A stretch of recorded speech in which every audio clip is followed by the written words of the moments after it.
and we have an official upset alert. Iga Swiatek, the greatest Polish tennis player in the history of tennis, in trouble in Miami. As always, this video is brought to you via the Doctrine of Fair Use to Fair Dealing and the Digital Millennium Act. Alexandra Eala from the Philippines, one of my top teenage prospects to watch out for, ladies and gentlemen. I told you she's going to be big time, coming off of three straight 45-plus win seasons, at least 5 championships on the lower level, three-time junior slam champion. She's big time, guys. If I tell you they're going to be a star, they're going to be a star. She took out Madison Keys, Grand Slam champion. She took out Big Mama Asta, Grand Slam champion. And right now, five-time Grand Slam champion, Iga, Big Bad Iga, is in trouble, ladies and gentlemen. And Pierre, we all know what happened in Doha a couple of years ago. He gave Iga Swiatek a penalty for coming back from the bathroom 15 seconds late. Are you crazy, man? And right now, he's on his two-way radio. I think he wants to give Iga another penalty. Pierre, he got into it with Doha and against Coco in Doha. That was crazy. Listen, ladies and gentlemen, Iga's in trouble. Eala had 5 opportunities to break Iga, converted on 4 of them. Listen, guys, she's getting the job done. 75% of her first serves in play. Iga's tough, one of the best defenders on tour.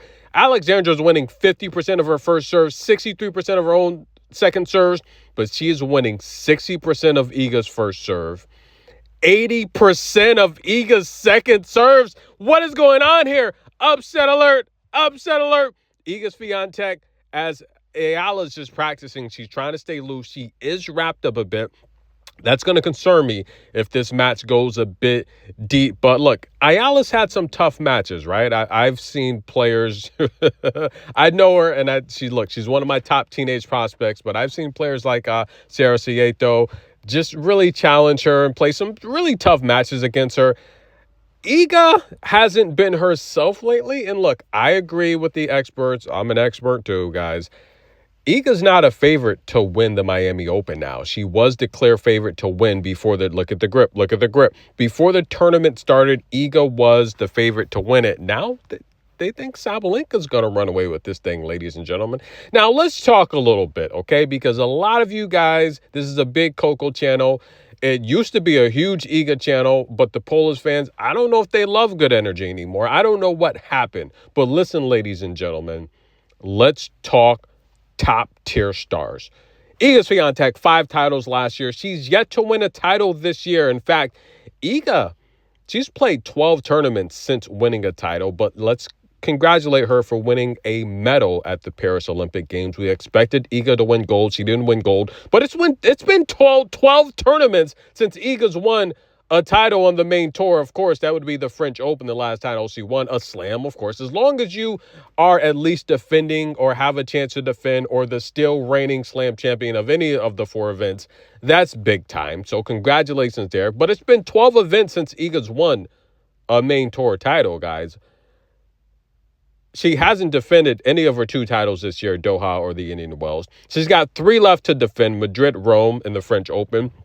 But you guys are on Coco a little bit too much. You're riding Coco. Look, Coco, it's been 5 tournaments since Coco's won a title.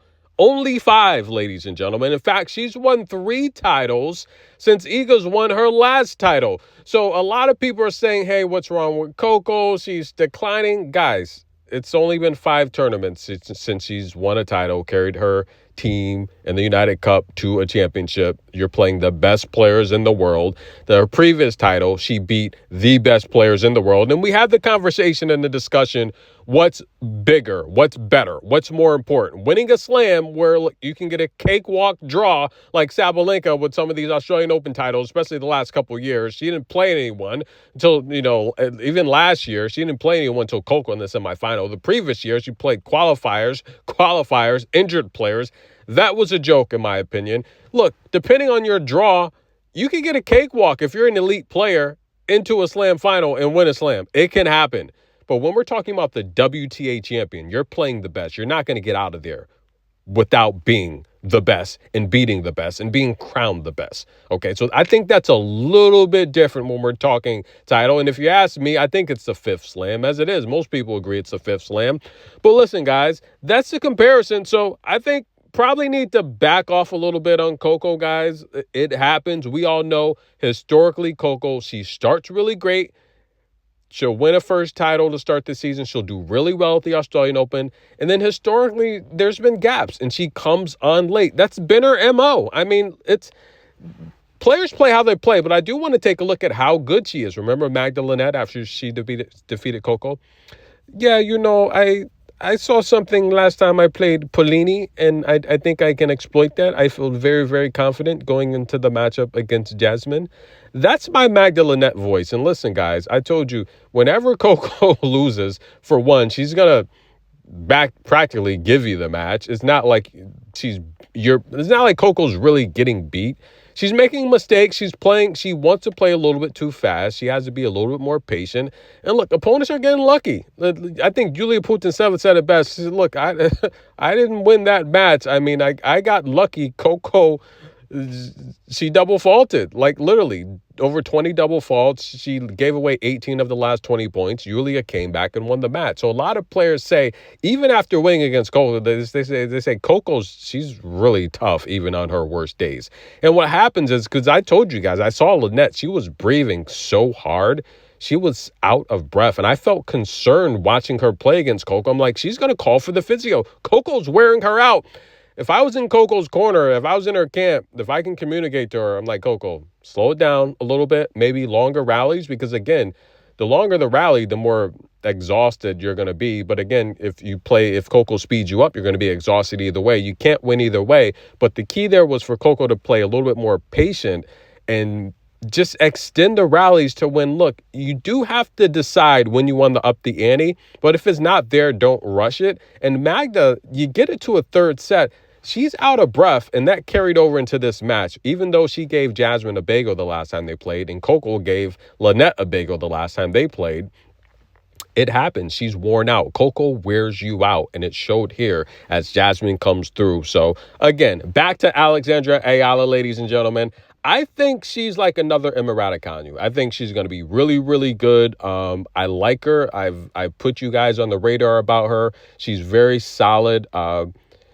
I'm concerned in this match, though. She is wrapped up. I don't think Iga's going to go out like that. I think Iga's going to have a huge second set. But the reality here is Eala is someone you want to watch out for. And I want to say something to this spectator in Miami that said or kind of threatened Iga Swiatek. Look, there's no place for that on the grounds, online. Coco's been receiving a lot of comments that are disrespectful and some borderline disrespectful. Guys, Coco's the only player on tour. Rybakina is not in this tournament, okay? Keys is out. Coco's the only player in this tournament on tour that when she loses, you guys come here and you just think you can say whatever you want. The reality here is Coco's a solid player, but she's not going to win every match, okay, guys? It really is what it is, okay? And for that player that literally threatened Iga, that's unacceptable. For the player that disrespected Emma Raducanu in Dubai, that's unacceptable, guys. Just be more respectful. These players are human beings. They're young ladies. They're young women. Respect them. Be courteous. And be careful, guys. But keep it professional. Remember, this is entertainment only, guys. Be respectful to these players. They're all amazing. Again, fair criticism is allowed, but the blatant disrespect is not allowed. Iga Swiatek in trouble. Can she come back, guys? She's back on the court from her bathroom break. 49 minutes to first set, guys. I don't know. We might be here for a while, but if you ask the experts, Iga's not going to win in Miami. And that's the future top team prospect of the Philippines, Alexandra Eala. She's solid, guys. Watch out. Second set begins now. Tennis in a minute. We'll be back.